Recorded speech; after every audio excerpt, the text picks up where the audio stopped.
So a while back, I actually tested out this lens at the US Open thanks to Tamron. And today, I actually bought it myself because I loved it too much.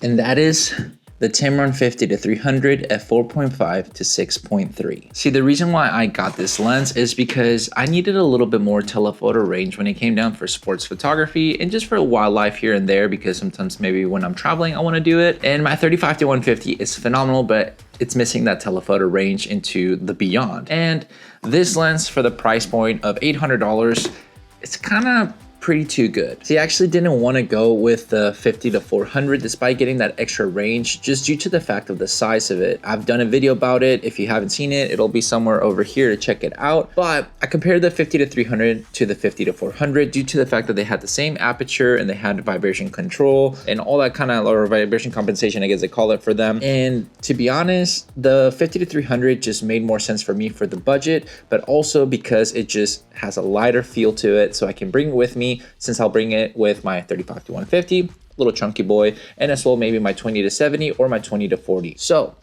I'm gonna show you a little bit of the reasons as to why I got it and take some sports photography today and show you a little bit of how good this lens can be, because I used it at the US Open and really loved it, loved the size of it, and I think it's gonna be a phenomenal choice. Last time I actually paired it up with my A7C Mark II, and I plan to do that today too, just because of what I'm going to be going to take some photos. I never really use a lens hood. I probably should, but I just generally don't want to. And I also got this because I've been using it with all my lenses, but it's the Polar Pro Short Stash, everyday filter. Pretty nice filter because it has a little bit of the diffusion, but I have the polarizer to ever change, like for reflections or anything like that, if I ever need it whenever I'm out and about. If I don't need it, I'll just take it off, but most of the time I just kind of keep it on because it works pretty great. So let's assemble the team.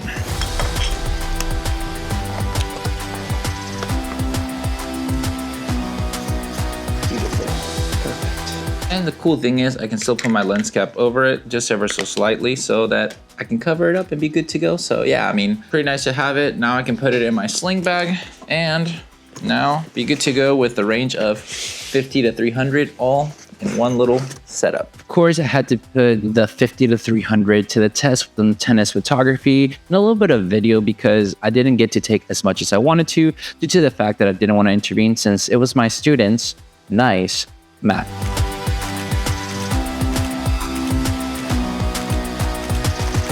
But now that we're back from taking the photos and videos at the tennis tournament, I want to go and put this lens to a little bit more of a, I guess, intense test when it comes down to taking photos and maybe some videos at the Ironman event in my city today. One of the main things when it comes down to that is you can't always get too close to certain parts of the event. So my goal is to use the nice range that it has, 50-300. You get to cover quite a bit of things. And maybe I'll get to take some photos of the people, using their bikes, and then as well with the running part, because I know we didn't make it in time for the swimming since they start too early. I'm not doing that today. So we're gonna go ahead and see what we can find and get you some more examples using this, because maybe it'll be a great lens for you because of the price point. I've done a video about it more in depth and everything, but like I said, the pricing of this at $800, it's hard to not want to get when it comes down to getting a 50-300, especially because the 50-400, just by getting an extra 100 millimeters, is about $1,200, give or take, depending if it's on sale.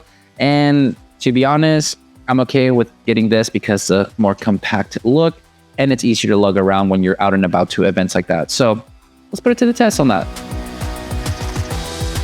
The beauty about having an electric car apparently is that you get to have some nice parking. Well, we're right here for where the cyclists are.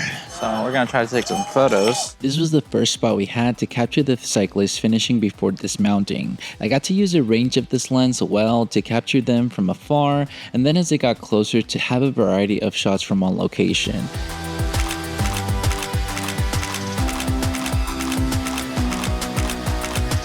I'm gonna move to a different vantage point to get some different types of shot as they're getting off the bike.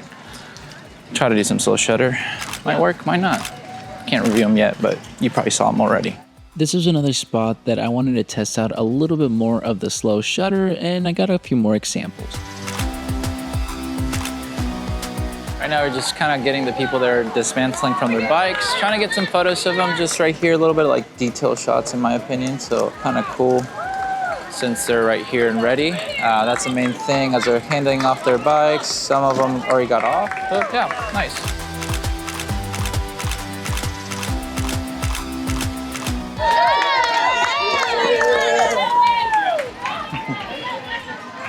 I got him.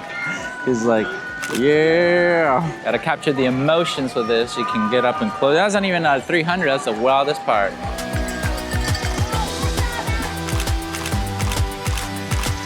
The danger sound. I call it that because this is where you get to see all the runners push themselves to finish the last part of the Ironman. All right, so we're taking a little bit of the runners, getting their excitement. There we go. Let's kind of see if I can get anything cool. Looks cool. Ooh, I got this one that's really nice with the shoes, guys. That actually probably will be just a fan favorite right now, which I'm the fan. So yeah, the shoes and the socks look cool. So yeah, it's really nice to be able to just zoom in, zoom out, man. For 800 bucks, like I said, it's not paid, nothing. It's just me because I enjoyed it. Luckily, Tamron was kind enough to loan it to me to test out before, and I just spent my own money on it. So far, so good.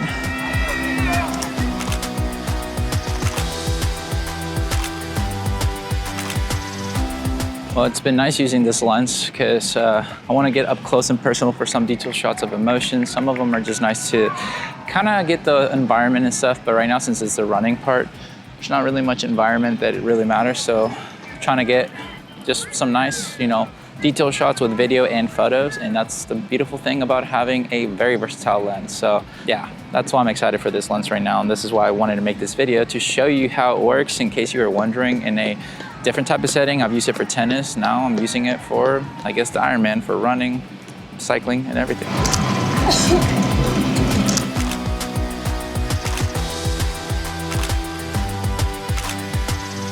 So I'm gonna use my A7S III to do just more video, high-end style than with the A7C Mark II, because I want to do some slow motion with 120 frames per second. So we're gonna test it out right now, because why not?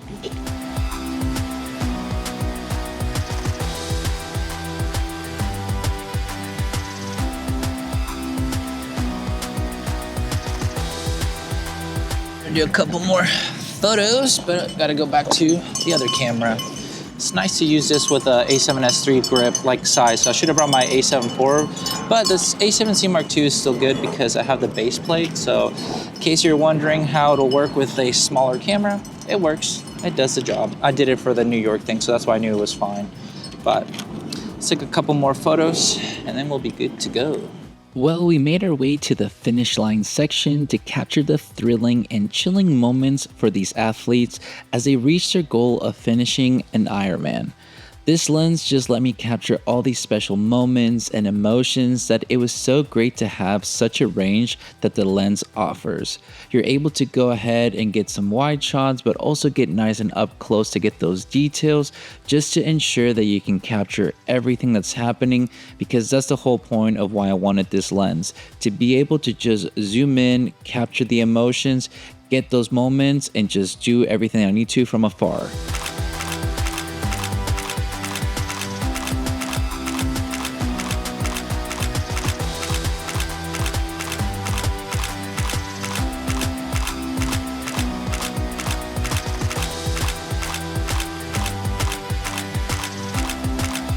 Well, we're back from using the 50-300 by Tamron that honestly I'm excited that I picked it up and finally really committed to it. One of the main reasons why I just needed this lens is because I do tend to shoot quite a bit of sports photography, and my 35-150 isn't ideal for all situations. So having a little bit of the, range with a 20-70 at f4, or my 20-40 at f2.8, but also my 35-150 because it has a faster aperture, depending on the lighting situation. Then having a 50-300, even though the aperture might not be the most enticing for some, for me, it just works perfectly. It's something that I had been contemplating for quite a while, and I was hoping to see if Tamron was gonna have it on sale, since they did have the sale going on in the springtime for their other lenses, but since this one's one of their more newer lenses, didn't have it. But I decided to pull the trigger on it because I know I could put it to good use, and I know that I was gonna be able to use it for what I would need to in the moment already.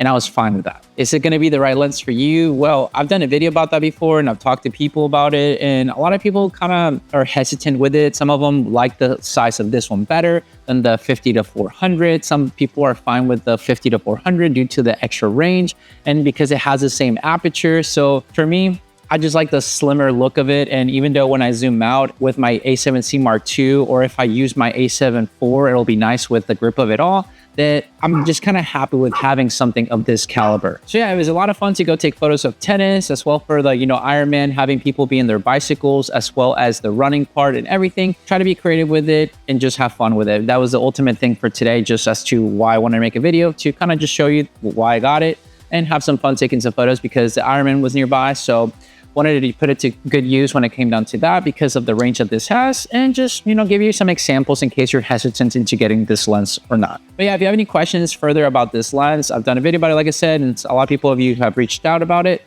So if you have any more questions, please leave them down below. We'd love to help you out in case it might be the lens for you, or if you need to find something else with faster apertures because you're wanting to.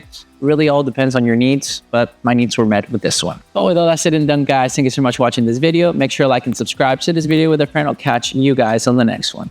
See ya.